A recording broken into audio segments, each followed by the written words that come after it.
ಪ್ರೀತಿಯ ಪ್ರಥಮ PUC ವಿದ್ಯಾರ್ಥಿಗಳೇ, ಎಲ್ಲರಿಗೂ ಕೂಡ ಮತ್ತೊಮ್ಮೆ ನಮ್ಮ ಯೂಟ್ಯೂಬ್ ಚಾನಲ್ಗೆ ಸ್ವಾಗತವನ್ನು ಕೋರುತ್ತಿದ್ದೇನೆ. 100% ಎಕನಾಮಿಕ್ಸು ಫಸ್ಟ್ ಇಯರ್ PUC ವಿದ್ಯಾರ್ಥಿಗಳಿಗೆ ಆ್ಯನ್ಯುವಲ್ ಎಕ್ಸಾಮಿಗೆ ಬರುವಂಥ ಕ್ವಶನ್ಸು ವಿತ್ ಆನ್ಸರ್ ಅಪ್ಲೋಡನ್ನು ಮಾಡಿ ಕೊಡುತ್ತಿದ್ದೇನೆ. ಬನ್ನಿ ವಿದ್ಯಾರ್ಥಿಗಳೇ, without wasting our time let me start this video. Part A ನೋಡೋದಾದರೆ ಇದರಲ್ಲಿ MCQs. The subject is mainly around the study of mankind in the ordinary business of life, that is called economics. Option B is the right answer. Data are presented in sentences is called textual presentation is the right answer.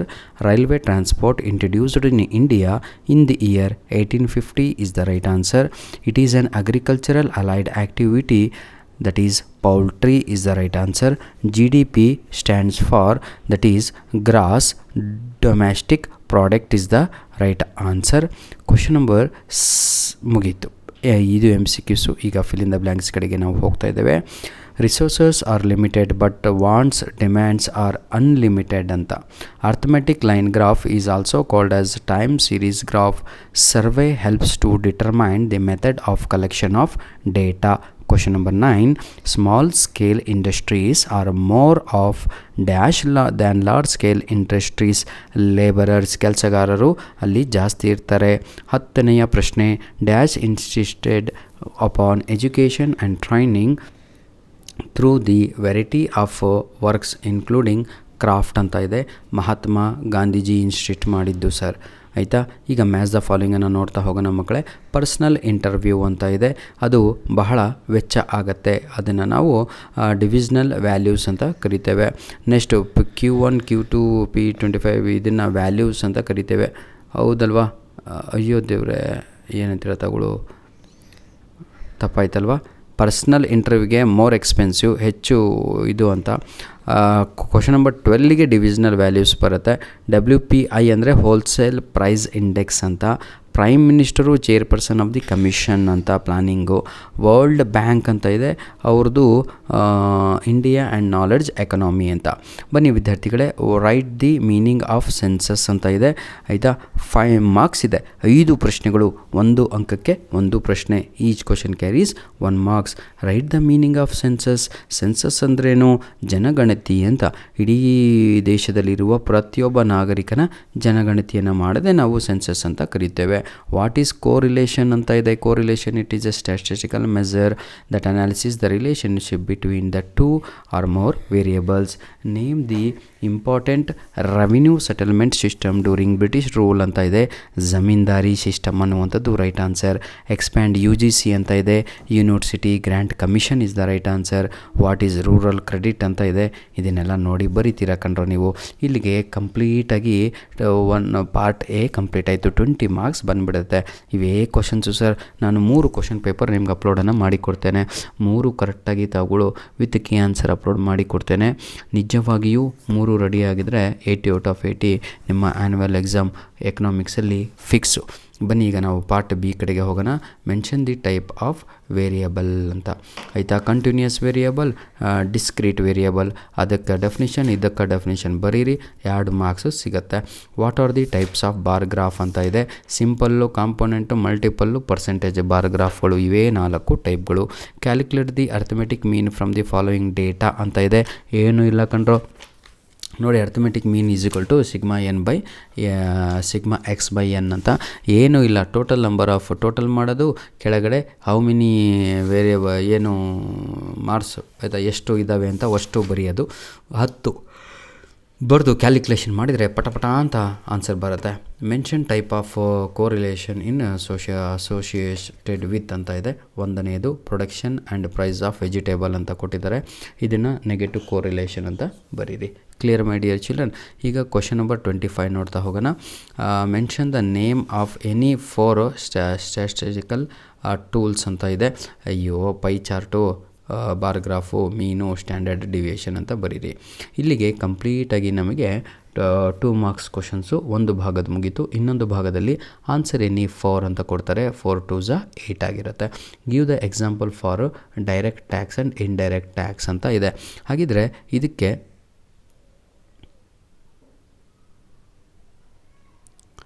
Question number 26, what are the service of outsourcing ಅಂತ ಇದೆ ಆಯಿತಾ. ಇದಕ್ಕೆ 2 marks ಇದೆ.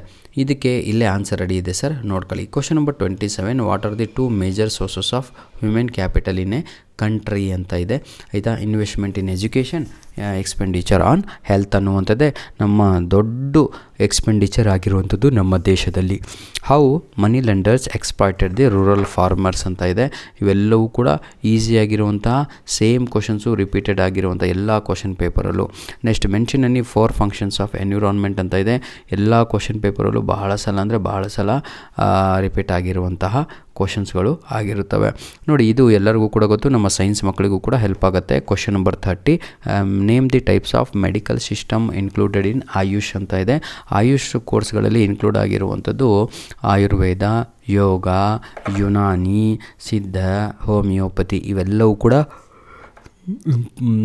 ಆ ಕೋರ್ಸ್ನಲ್ಲಿ ಬರೆಯುವಂಥದ್ದು. What is community system ಇವೆಲ್ಲ ಬರೀತೀರಾ ಕಣ್ರಪ್ಪ. ಬನ್ನಿ ಮುಂದೋಗೋಣ. ಪಾರ್ಟ್ ಸಿನಲ್ಲಿದ್ದೀವಿ. ಪಾರ್ಟ್ ಸಿನಲ್ಲಿ ಆನ್ಸರ್ ಎನಿ ಆಯಿತಾ 2 ಅಂತ ಇದೆ. Each question carries 4 marks. Briefly explain how statistics helps to study economics ಅಂತ ಇದೆ. ಅಂದರೆ ಬಹಳ ಈಸಿಯಾಗಿ ಇರುವಂಥ ಈ ಒಂದು ಕ್ವಶನ್ ಪೇಪರ್ ಆಗಿರುತ್ತೆ, ಹೌದಲ್ವಾ. ಇದಕ್ಕೆ ಇಷ್ಟು ಆನ್ಸರನ್ನು ಬರೆದ್ರೆ ನಿಮಗೆ 4 ಮಾರ್ಕ್ಸು ಸಿಗುತ್ತೆ, ಕಾಣ್ತಾ ಇದೆಯಾ. Next, what is random sampling ಅಂತ ಇದೆ. ಎಕ್ಸ್ಪ್ಲೇನ್ ಬ್ರೀಫ್ಲಿ ಅಂತ, ಇದು ಕೂಡ 4 ಮಾರ್ಕ್ಸ್ ಕ್ವಶನ್ ಆಗಿರುತ್ತೆ ವಿದ್ಯಾರ್ಥಿಗಳೇ. ಇದಕ್ಕೂ ಕೂಡ ಇಲ್ಲೇ ನಾನು ನಿಮಗೆ ಆನ್ಸರನ್ನು ಅಪ್ಲೋಡನ್ನು ಮಾಡಿಕೊಟ್ಟಿದ್ದೇನೆ, ಓದ್ಕೊಳ್ಳಿ. ನೋಡಿ ವಿದ್ಯಾರ್ಥಿಗಳೇ, ಈ ವಿಡಿಯೋದ ಡಿಸ್ಕ್ರಿಪ್ಷನ್ ಬಾಕ್ಸಿನ ಕೆಳಗಡೆ 100% ನಿಮ್ಮ ಒಂದು ಆ್ಯನ್ಯುವಲ್ ಎಕ್ಸಾಮಿಗೆ ಬರುವಂತಹ ಏನಂತೀರ ತಾವುಗಳು ಇಂಗ್ಲೀಷಿನ ಗ್ರಾಮರು, ಇಂಗ್ಲೀಷಿನ ಚಾಪ್ಟರ್ ವೈಸ್ ಕ್ವಶನ್ ಆನ್ಸರ್ಸಿನ ಲಿಂಕನ್ನು ನೀಡಿರ್ತೇನೆ. 100% ಅವೇ ಬರೋದು. 80 ಔಟ್ ಆಫ್ 80 ತೆಗಿಲಿಕ್ಕೆ ತಾವುಗಳು ರೆಡಿ ಇರಬೇಕು. Next question number 34, right A note on classification of data ಅಂತ ಇದೆ. ಎಲ್ಲ ಕ್ವಶನ್ ಪೇಪರಲ್ಲೂ ಇದು ಬರ್ತಾನೆ ಇದೆ ಸರ್ ಕ್ವಶನ್ನು. ಅಂಥ ಕ್ವಶನನ್ನು ತಾವುಗಳು ಬರೆದು ಪ್ರಾಕ್ಟೀಸ್ ಮಾಡಬೇಕಾಗಿರುತ್ತೆ. Chronological classification, spatial classification, quantitative classification, ಈ ರೀತಿಯಾಗಿ ಇರುವಂಥ ಫುಲ್ ಆನ್ಸರ್ ಐತೆ qualitative classification. Next question number 35ನಲ್ಲಿದ್ದೀವಿ. ಕ್ವಶನ್ ನಂಬರ್ 35 ಯಾವತ್ತೂ ಕೂಡ ನೆನ್ಪಿಟ್ಕೊಳ್ಳಿ, ಒಂದು ನಿಮಗೆ ಚಿತ್ರವನ್ನು ಬರೀಲಿಕ್ಕೆ ಹೇಳ್ತಾನೆ ಆಯಿತಾ. ಏನಾಗಿರ್ಬೋದು, ಸ್ಕ್ಯಾಟರ್ ಡಯಾಗ್ರಾಮ್ ಆಗಿರ್ಬೋದು ಆಯಿತಾ. ಇಲ್ಲಿ ನಿಮಗೆ ಒಂದು ಗ್ರಾಫನ್ನು ಕೊಟ್ಟಿದ್ದಾರೆ ಆಯಿತಾ ವಿದ್ಯಾರ್ಥಿಗಳೇ. ಬಹಳ ಈಸಿಯಾಗಿದೆ, ನೀವೇ ಇದನ್ನು ಚಿತ್ರ ಹಾಕಬೇಕು ಡಯಾಗ್ರಾಮು. ಬನ್ನಿ ನೆಕ್ಸ್ಟ್ ಮೇನ್ ಕ್ವಶನ್ ಹೋಗೋಣ. ಇಲ್ಲೂ ಕೂಡ ಅಷ್ಟೇ ಆನ್ಸರ್ ಎನಿ 4 ಅಂತ ಇದೆ. Each question carries 4 marks. ಪ್ರತಿಯೊಂದು ಪ್ರಶ್ನೆಗೆ 4 ಅಂಕಗಳು ಆಗಿರ್ತವೆ. What do you understand by drain of Indian wealth during colonial period ಅಂತ ಇದೆ. ಎಲ್ಲ ಕ್ವಶನ್ ಪೇಪರಲ್ಲೂ ಈ ಕ್ವಶನ್ ರಿಪೀಟ್ ಆಗಿರುವಂಥದ್ದು. ದಯವಿಟ್ಟು ಬಿಡಬೇಡಿ ಸರ್, ಇವತ್ತೇ ಕೂತ್ಕೊಂಡು ಈ ಆನ್ಸರನ್ನು ಬರ್ಕೊಂಡು ಪ್ರಾಕ್ಟೀಸ್ ಮಾಡಿ ಎಕ್ಸಾಮಿಗೆ ರೆಡಿ ಆಗಬೇಕು. ಇಷ್ಟು ನಾನು ನಿಮಗೆ ಹೇಳ್ತಾ ಇದ್ದೇನೆ. Next, briefly explain the goal of 5 years plan ಅಂತ ಇದೆ. ಎಲ್ಲ ಕ್ವಶನ್ ಪೇಪರಲ್ಲೂ ಇದು ಬಂದಿರುವಂತಹ ಕ್ವಶನು, ಹಾಗಾಗಿ ಮತ್ತೊಮ್ಮೆ ಹೇಳ್ತಾ ಇದ್ದೇನೆ, ದೀಸ್ ಕ್ವಶನ್ಸ್ ಆರ್ ವೆರಿ ಏನು ಸರ್ ಎಲ್ಲವೂ ಹಂಗೆ ಹೇಳ್ತೀರಾ, ಎಕ್ಸಾಮ್ ಆದಮೇಲೆ ನಿಮಗೆ ಗೊತ್ತಾಗತ್ತೆ ನಾನು ಕರೆಕ್ಟಾಗಿ ಹೇಳ್ತಿದ್ದೆ, ಅಯ್ಯೋ ನಾವು ಕೇಳಲಿಲ್ಲ ಅಂತ. ನೋಡಿ, ನಿಜ ಹೇಳೋರ ಮಾತು ಕೇಳುವವರು ಕಮ್ಮಿ. Anyhow, explain briefly the background of economic reforms in India ಅಂತ ಇದೆ. ಕ್ವಶನ್ ನಂಬರ್ 38 ಏನಂತ ಇದೆ ಆಯಿತಾ. Background of economic reforms in India, ಇವೆಲ್ಲ ಜನರಲ್ ಕ್ವಶನ್ ಆಗಿರುತ್ತೆ, ಪಾಠದ ಮೇಲೆ ಆಯಿತಾ ಸ್ವಲ್ಪ ಕ್ರಿಟಿಸೈಸ್ ಮಾಡಿ ಬರುವಂಥದ್ದು ಆಗಿರುತ್ತೆ. Next question, my dear children, ನನ್ನ ಟಾರ್ಗೆಟ್ ಒಂದು 10 ನಿಮಿಷ ಇರುತ್ತಪ್ಪ, ಆದರೆ ಆಗಬೇಕಲ್ವಾ. Next question number 39, discuss the need for promoting the women's education in India ಅಂತ ಇದೆ. ನಾನು ನೋಡಿದಂಗೆ ಒಂದು 4 ಕ್ವಶನ್ ಪೇಪರು ಕಂಟಿನ್ಯೂಸ್ ಆಗಿ ಇದೇ ಕ್ವಶನ್ನು ರಿಪೀಟೆಡ್ ಆಗಿ ಕೇಳಿರುವಂಥ ಪ್ರಶ್ನೆ ಆಗಿದೆ. ಹಾಗಾಗಿ ಈ ಕ್ವಶನ್ನು ವಿತ್ ಆನ್ಸರ್ ಅಪ್ಲೋಡನ್ನು ಮಾಡಿಕೊಟ್ಟಿದ್ದೇನೆ. ಯಾವುದು ಕ್ವಶನ್ ನಂಬರ್ 39 ಕೂಡ ಅಷ್ಟೇ 100% ನಿಮ್ಮ ಆ್ಯನ್ಯುವಲ್ ಎಕ್ಸಾಮಿಗೆ ಬರುವಂತಹ ಕ್ವಶನ್ಸ್ ಆಗಿರುತ್ತೆ. Next, my dear children, explain the types of unemployment ಅಂತ ಇದೆ. Open employment, disguised employment, seasonal employment, urban employment, ಇದನ್ನೆಲ್ಲವೂ ಕೂಡ ಗಟ್ಟು ಹೊಡ್ಕೊಂಡು ತಾವುಗಳು ಬರೀಬೇಕಾಗಿರುತ್ತೆ. ನೆಕ್ಸ್ಟು ಕ್ವಶನ್ ನಂಬರ್ 41 ಕಡೆಗೆ ನಾವು ಹೋಗೋಣ. ಎಲ್ಲ ಕ್ವಶನ್ ಪೇಪರಲ್ಲೂ ಇದು ಕೂಡ ಇತ್ತು. Give reason for the slow growth and the emergency of poverty on Pakistan ಅಂತ ಇದೆ ಆಯಿತಾ. ಹಾರ್ವೆಸ್ಟ್ ಬೇಸ್ಡ್ ಫುಡ್ ಸಪ್ಲೈ ಆಗಿರ್ಬೋದು ಅಥವಾ ಡಿಕ್ರೀಸ್ ಇನ್ ಫಾರಿನ್ ಎಕ್ಸ್ಚೇಂಜ್ ಆಗಿರ್ಬೋದು, ಇದನ್ನೆಲ್ಲಕ್ಕೂ ಕೂಡ ಎಲ್ಲವೂ ಕೂಡ ತಾವುಗಳು ನಾನು ಹೇಳಿದಲ್ವ practice makes man perfect sir. ಯಾವುದೂ ಅದೇ ರೀತಿಯಾಗಿ ಬರಲ್ಲ. ಎಷ್ಟು ಪ್ರಾಕ್ಟೀಸ್ ಮಾಡ್ತೀರೋ ಅಷ್ಟು ನಿಮ್ಮ ಆ್ಯನ್ಯುವಲ್ ಎಕ್ಸಾಮಿಗೆ ಹೆಲ್ಪ್ ಆಗುತ್ತೆ. ನಾನು ಪ್ರಾಮಿಸ್ ಮಾಡ್ತೇನೆ ನಿಮಗೆ, ನಾನು ಅಪ್ಲೋಡ್ ಮಾಡಿದಂಥ 3 ಸಾಕು ಆಯಿತಾ. 100% ಅದು ನಿಮಗೆ ಹೆಲ್ಪ್ ಆಗುತ್ತೆ. ಪಾರ್ಟ್ ಡಿಗೆ ಬರ್ತಾಯಿದ್ದೀವಿ. ಅದು ಕೂಡ ನಿಮ್ಮ ಎಲ್ಲ ಕ್ವಶನ್ ಪೇಪರಲ್ಲೂ ಈ ಪಾರ್ಟ್ ಡಿ ಬಂದುಬಿಟ್ಟು ಅಲ್ಲಿ ಒಂದು ಡಯಾಗ್ರಾಮನ್ನು ತಾವುಗಳು ಅಥವಾ ಬಾರ್ ಗ್ರಾಫನ್ನು ಹಾಕಬೇಕಾಗಿರುತ್ತೆ. ಬನ್ನಿ ವಿದ್ಯಾರ್ಥಿಗಳೇ, ಇದರ ಒಂದು ಭಾಳ ಈಸಿಯಾಗಿರುತ್ತೆ ಕಂಡ್ರು. ಅವ್ರಿಗೆ ಕೊಟ್ಟಿದ್ದನ್ನೇ ಹಾಕ್ಕೊಂಡು ಒಂದು ಬಾಕ್ಸನ್ನು ರೆಡಿ ಮಾಡಿ ತಾವುಗಳು ರೆಡಿ ಮಾಡಬೇಕಾಗಿರುತ್ತೆ. ಟೇಬಲನ್ನು ಹಾಕಿಬಿಟ್ಟು ಆಯಿತಾ, ಫಾರ್ಮುಲಾ ನೆನ್ಪಿಟ್ಕೊಳ್ಳಿ. Explain the difficulties of construction of consumer price index number ಅಂತ ಇದೆ. ಕ್ವಶನ್ ನಂಬರ್ 43 ಆಯಿತಾ. ಇದನ್ನೆಲ್ಲ ತಾವುಗಳು ಬರೀಬೇಕು. ಬರೆದು ಪ್ರಾಕ್ಟೀಸ್. ಇದನ್ನು ನೋಡಿ, ಈಗ ಕನ್ಸ್ಯೂಮರ್ ಪ್ರೈಸ್ ಇಂಡೆಕ್ಸ್ ಅಂದರೆ ನಾವು CPI ಅಂತ ಕರಿತೀವಿ, ಕನ್ಸ್ಯೂಮರ್ ಪ್ರೈಸ್ ಇಂಡೆಕ್ಸ್ ಅಂತ. ಇದು ಭಾಳ ಸಲ ಕೇಳಿರುವಂತಹ ಕ್ವಶನ್ನು ಆಯಿತಾ. ಕೆಲವೊಮ್ಮೆ 4 ಮಾರ್ಕ್ಸಿಗೆ ಕೇಳಿದ್ದಾನೆ, ಕೆಲವೊಮ್ಮೆ 2 ಮಾಡಿಬಿಟ್ಟಿದ್ದಾನೆ. ಆದರೆ ಬಹಳ ಇಂಪಾರ್ಟೆಂಟ್ ಆಗಿರುವಂಥ ಒಂದು ಕ್ವಶನ್ಸ್ ಆಗಿರುತ್ತೆ ಸರ್ ಆಯಿತಾ. ಯಾವುದೇ ಕಾರಣಕ್ಕೂ ತಾವುಗಳು ಬಿಡಬಾರ್ದು. ಬನ್ನಿ, ಈಗ ಆನ್ಸರ್ ಎನಿ 1 ಅಂತ ಇದೆ. Each question carries 6 marks. 6 ಅಂಕದ ಒಂದು ಪ್ರಶ್ನೆಯ ಕಡೆಗೆ ನಾವು ಈಗ ಹೋಗ್ತಾ ಇದ್ದೇವೆ. List out the benefits of organic farming ಅಂತ ಇದೆ. ಇದೇನು ಅಷ್ಟು ಸಲ ಕೇಳಿಲ್ಲ, ಆದರೂ ಕೂಡ ಓಕೆ, ಇಂಪಾರ್ಟೆಂಟ್ ಆಗಿರುವಂತಹ ಪ್ರಶ್ನೆ ಆಗಿರುತ್ತೆ. ಈಗ 6 ಮಾರ್ಕ್ಸಿಗೆ ಆನ್ಸರ್ ಬರೀತಾ ಇರೋದು ಒಂದು ಪೇಜು ದಾಟಿ ಹೋಗಬೇಕು. ಇಷ್ಟು ತಲೆಯಲ್ಲಿ ಇರಲಿ ಎಲ್ಲರಿಗೂ ಕೂಡ. ಇಲ್ಲಿ ಬೆನಿಫಿಟ್ ಏನು ಅಂದರೆ ನಿಮ್ಮ ಎಕನಾಮಿಕ್ಸಲ್ಲಿ ಪಾಯಿಂಟ್ ವೈಸ್ ತಾವುಗಳು ಬರೀಬೋದು ಆಯಿತಾ. Explain any 6 strategies of sustainable development ಅಂತ ಇದೆ. ಎಲ್ಲ ಕ್ವಶನ್ ಪೇಪರಲ್ಲೂ ಫಿಕ್ಸ್ ಆಗಿರುವಂಥ ಈ ಒಂದು ಕ್ವಶನ್ಸ್ ಆಗಿರುತ್ತೆ. 45ನೆಯ ಕ್ವಶನು.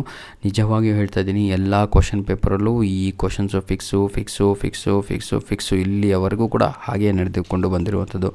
ನಿಮ್ಮ ಹಣೆ ಬರ ಏನಾಗುತ್ತೋ ಆಯಿತಾ. Anyhow, without wasting our time, let me go to part E my dear children.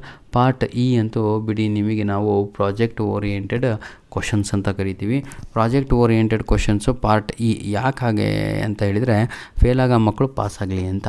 ಯಾವುದಾದ್ರೂ ನೋಡಿ, ಈಚ್ ಕ್ವಶನ್ ಕ್ಯಾರೀಸ್ 5 ಮಾರ್ಕ್.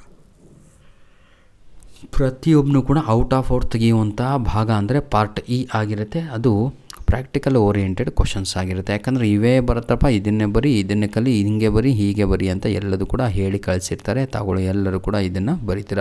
ಈಗ ಎಕ್ಸಾಂಪಲ್ ನೋಡಿ, ಎಲ್ಲ ಕ್ವಶನ್ ಪೇಪರಲ್ಲೂ ಸೇಮು ಈ ನೇಮ್ ಆಫ್ ದಿ ಬ್ಯಾಂಕ್ ಒಂದು ಕಡೆ ಬರೆದು section of in which it is related ಅಂತ ಬರ್ಕೋಬೇಕು. ಅವರೇ ಕೊಟ್ಟಿದ್ದಾರೆ ICICI ಅಂತ. ಯಾವ ಬ್ಯಾಂಕಪ್ಪ ತಮ್ಮ? ಇದು ಒಬ್ಬಂದು ಪ್ರೈವೇಟ್ ಬ್ಯಾಂಕ್ ಅಂತ ಬರೆಯೋದು. ಕೆನರಾ ಬ್ಯಾಂಕಾ? ಯಾವ ಬ್ಯಾಂಕ್ ತಮ್ಮ? ಇದು ನ್ಯಾಷನಲ್ ಬ್ಯಾಂಕ್ ಅಂತ ಬರೆಯೋದು. HSBC ಇದು ಯಾವ ಬ್ಯಾಂಕ್ ತಮ್ಮ? Foreign bank. ನಬಾರ್ಡ್ ಯಾವುದು? ಅಗ್ರಿಕಲ್ಚರು. IDBI ಅದು ಇಂಡಸ್ಟ್ರಿಯಲ್ ಬ್ಯಾಂಕ್. ಈ ರೀತಿಯಾಗಿ ತಾವುಗಳು ಬರೀಬೇಕಾಗತ್ತೆ. ಏನು ದೊಡ್ಡ ಸಾಹಸ. ಇಷ್ಟು ಬರೆದ್ಬಿಟ್ರೆ 5 ಮಾರ್ಕ್ಸು. ಒಂದು ಬಾಕ್ಸ್ ಅವರೇ ಕೊಟ್ಟಿದ್ದಾರೆ, ಇನ್ನೊಂದು ಬಾಕ್ಸಲ್ಲಿ ನೀವು ಬರೀಬೇಕು. ಇದು ನೋಡಿ, ಇದು ಕೊಟ್ಬಿಟ್ಟು ತಮ್ಮ ಇದರಲ್ಲಿ ಫಾರ್ಮಲ್ ವರ್ಕರ್ಸ್ ಯಾರು, ಇನ್ಫಾರ್ಮಲ್ ಯಾರು ಅಂತ, ಔಪಚಾರಿಕ ಯಾರು, ಅನೌಪಚಾರಿಕ ಯಾರು. ಅನೌಪಚಾರಿಕ ಅಂದರೆ ಇನ್ಫಾರ್ಮಲ್ ಅಂತ, ಔಪಚಾರಿಕ ಅಂದರೆ ಫಾರ್ಮಲ್ ಅಂತ.